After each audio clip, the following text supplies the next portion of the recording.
Hi, welcome everyone to Give SI. We are so happy to have you all join us again. And we have a great guest with us today, Gloria Tyson, who is with.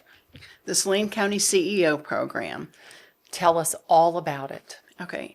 I'm the board chair, and the Saline County CEO program started 11 years ago. We are part of the Midland Institute, and there are other CEO programs in Southern Illinois. Our goal is creating entrepreneurial opportunities, and we work with juniors and seniors in high school. They have to apply to be part of the program, and the theory behind the program is to introduce them to opportunities that they have in Southern Illinois. We would like to have as many people stay in this area as possible, and so they spend their time touring businesses in the area and talking to business leaders. And then they have to, in the fall, they create a class business, and then at the end of the spring semester, they have to create their own individual business. So you said it's been in existence for 11 years in Saline County? Correct. All right. Can you just give me a little more detail? Like if I'm a junior or senior in high school and I want to join the CEO organization, what are some things that I can expect to learn that are going to take me on into life, post high school graduation? Right. Tell me about what that experience is how that's going to enrich me. Okay. That's a great question. Because sometimes students misunderstand and they think they can only join the program if they want to go into business. But it really is for any young individual because the skills that you learn are ones that translate into any job that you may have. Sure. One of the biggest things that I see with our students is the ability for public speaking. A lot of our students are shy when they start. You're kidding. They've had no experience public speaking, and they are required to do this. They're interacting every day with business leaders, and then they also have to do quite a bit of public speaking at community organizations. They speak at our chamber banquet. And so they go from being very shy to being very confident.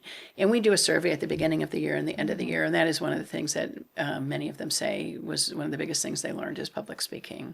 Yes, those of us who work with students know that, I think, particularly post-COVID, that students really sort of got into this cocoon and we're in sort of that process of trying to bring them out of that. So it sounds like your program just does a great job of doing that.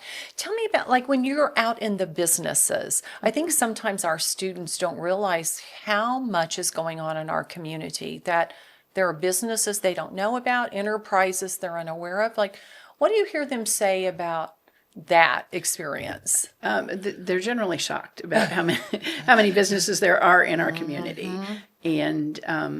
And so that's always wonderful to hear. I myself, over all the years we've done it, there's been businesses that I didn't know existed. And so it's great to learn about that for myself too. But that is, again, a question that we ask them, did you learn about a business? Did you actually use the business? Did someone in your family use the business? And so it's a great way for us to connect our students to these businesses. And also part of the process of growing up is knowing what you want to do and what you don't want to do. Oh, absolutely. And so by having the opportunity to go into these businesses and see what they do, it kind of gives them an opportunity to say, hey, I never even thought about that as a career, but this might be something that is a good fit for me. Yeah, absolutely. Good resume building experience too. So the funds that you are trying to raise through Give SI, what is your goal and what are you planning to do with those funds? Okay, the program is completely privately funded. So we have 5 schools in our county. So the students come from all 5 schools. It's Harrisburg, El Dorado, Carrier Mills, Galatia, and New Hope Christian School. We also take homeschooled students. So we do have a facilitator, and the major bulk of the money goes towards, the cost of paying the facilitator. But they also have costs for activities that they do, some books that we get for them.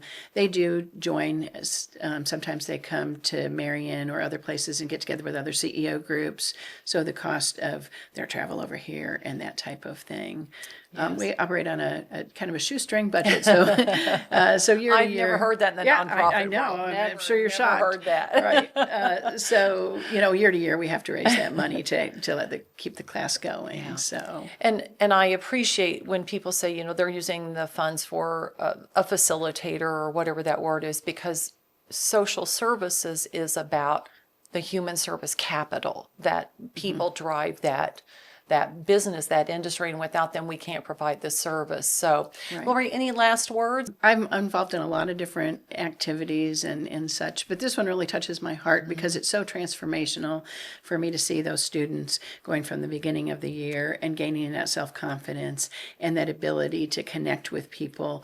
And I know, it just transforms their lives and makes them better citizens for our communities. Yes. Well, thank you so much. Youth always hold a big part of my heart. So thank you so much for the work that you're doing on behalf of all of them. And we thank you all for being here, and we look forward to seeing you on the next segment of Give SI.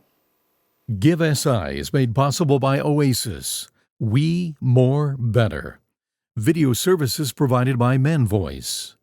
Additional funding for Give SI is made possible by these sponsors.